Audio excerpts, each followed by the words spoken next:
l'accélération des changements climatiques, l'agriculture, pilier de nombreuses économies africaines, subit de plein fouet les effets de la variabilité du climat, sécheresse prolongée, inondations imprévisibles, perte de récolte, autant de menaces qui fragilisent les moyens de subsistance des communautés.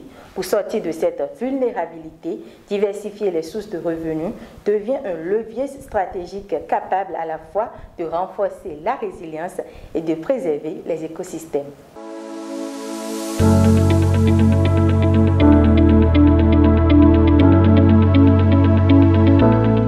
Pour en parler, cap sur un acteur engagé sur le terrain. Climatologue, spécialiste des milieux humides et de la résilience climatique des territoires, doctorant en géographie et gestion de l'environnement, président de l'initiative pour le climat et la protection de la biodiversité, M. Pedro Assoba. Bonjour M. Assoba, merci d'être avec nous. Bonjour. Avant d'entrer dans le vif du sujet, pourriez-vous offrir une présentation de vous et de vos domaines d'expertise à nos chers internautes? Merci. Moi, c'est Assoba Pedro. Je suis climatologue de formation, spécialiste des milieux humides. Je suis doctorant en géographie et gestion de l'environnement, président de l'initiative pour le climat et la protection de la biodiversité, qui est une organisation à but non lucratif qui œuvre pour la lutte contre les changements climatiques et la protection de la biodiversité. Très bien. Quelles sont les missions clés de l'initiative pour le climat et la protection de la biodiversité ICPB Bénin ONG? D'abord, c'est de renforcer les mesures d'atténuation et d'adaptation face au changement climatique, de préserver et de restaurer les écosystèmes terrestres et aquatiques, de promouvoir l'agroécologie, l'agriculture durable, de sensibiliser les communautés, surtout la jeunesse, aux enjeux environnementaux et de développer des projets innovants. Très bien, vous avez parlé tantôt des missions. Alors, quelles sont les activités que vous menez déjà sur le terrain de façon palpable? D'abord, il y a la sensibilisation environnementale auprès des jeunes, auprès des élèves, avec la création de clubs environnementaux scolaires. Nous avons mis en place des jardins écologiques. Nous avons aussi procédé au rebasement de milliers de plants sur ces espaces qui étaient dégradés. Et aussi, nous faisons aussi de la sensibilisation auprès des communautés autochtones. Quels sont aujourd'hui les impacts les plus préoccupants des changements climatiques sur le secteur agricole dans notre pays au vu de vos expériences? Aujourd'hui, nous avons constaté une baisse de la productivité agricole due à des périodes de sécheresse prolongées, les crues et les inondations qui affectent les cultures et les infrastructures rurales. Surtout, il y a une perturbation dans le cycle saisonnier qui rend les calendriers agricoles moins fiables aujourd'hui. Et en dehors de ces impacts, est-ce qu'il y en a? Mis à part ça, quand on parle déjà de baisse de la productivité agricole, il y aura une baisse de la disponibilité alimentaire qui va conduire peut-être à la malnutrition déjà.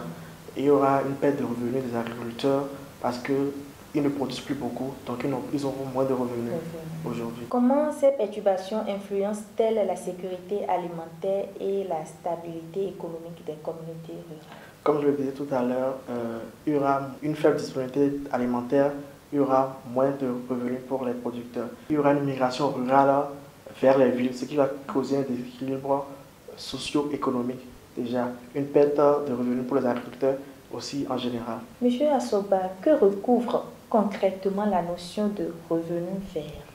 Les revenus verts aujourd'hui désignent toutes les ressources financières résultant des activités économiques qui respectent l'environnement, ce qui allie à la fois durabilité écologique et bien-être social. Bien-être social. Oui. Quel type d'activités ou d'initiatives peuvent permettre aux populations de diversifier leurs revenus tout en préservant l'environnement? On peut prendre l'agroforesterie, la gestion de culture et d'arbres. On peut prendre la transformation locale des produits agricoles avec un procédé à faible empreinte carbone. Nous avons aussi la valorisation des sites naturels, l'écotourisme, le recyclage et la valorisation des déchets. Alors, pouvez-vous partager quelques exemples concrets issus de vos expériences de terrain? Oui, nous avons la création de coopératives pour la transformation de produits agricoles avec un procédé à faible empreinte carbone. Nous avons la formation des agriculteurs et des femmes à la production de compost pour réduire l'utilisation des engrais chimiques, la mise en place de jardins écologiques, pour diversifier les cultures. Nous avons aussi le reboisement d'arbres fruitiers qui va permettre aux populations de tirer des revenus de ces arbres. Monsieur Assoba, quelle stratégie recommandez-vous pour renforcer la résilience climatique des communautés, notamment en milieu rural? Nous avons l'introduction de variétés résistantes à la sécheresse et à l'inondation. Nous avons aussi l'accès au financement vert pour les petits agriculteurs. Nous avons la mise en place du système d'alerte précoce pour les phénomènes extrêmes.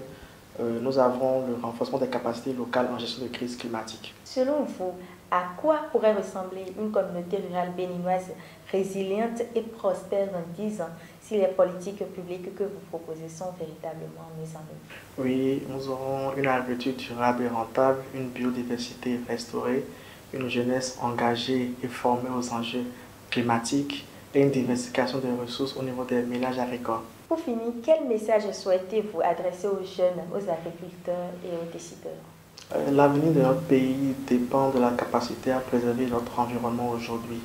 Aux jeunes, je dis engagez-vous pour la préservation de l'environnement. Aux agriculteurs, je dis optez pour des pratiques agricoles durables. Et aux décideurs, je dis investissez dans des politiques qui allient à la fois prospérité et préservation de notre planète.